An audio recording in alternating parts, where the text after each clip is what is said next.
president will meet with Canadian Prime Minister Justin Trudeau in Washington this morning.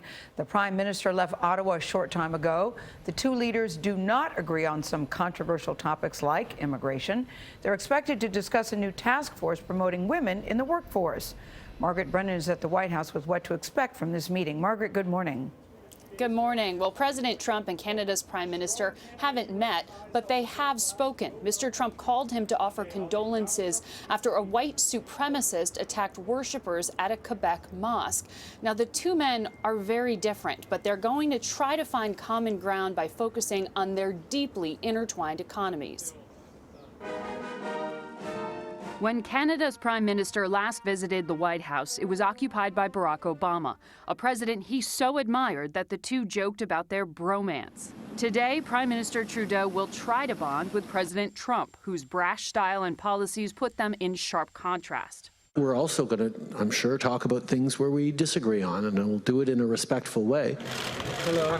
Open immigration is a point of pride for Canada's Trudeau, who personally greeted Syrian refugees upon their arrival last year.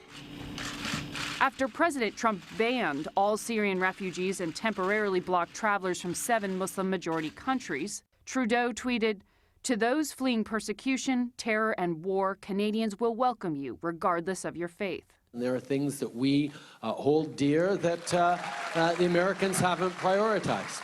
And I'm never going to shy away from standing up for what I believe in, whether it's understanding that immigration is a source of strength for us. Today, the two leaders will try to find common ground by focusing on business. Keystone Pipeline. Canada welcomed Mr. Trump's decision to resurrect the Keystone XL pipeline, which would pump Canadian oil down through the U.S. I've been on the record for many years supporting it. The leaders won't be able to make much progress on President Trump's plan to renegotiate NAFTA, the free trade agreement that links the U.S. with neighboring Mexico and Canada.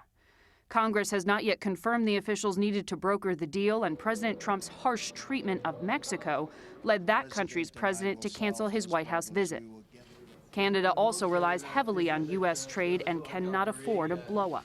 In 2015, $575 billion worth of goods were traded across the shared border. Trudeau signaled that he'll tread carefully. Canadians expect their government to have a constructive working relationship with the incoming administration, and that's exactly what we're going to do. Now, part of the agenda today will be a roundtable discussion about women in the workforce. President Trump's daughter, Ivanka, who has been an advocate for maternity leave and childcare, reportedly put together the agenda and recruited the participants. Anthony, that's likely an olive branch to Trudeau, who calls himself a feminist. Interesting. Margaret Brennan at the White House. Thank you, Margaret.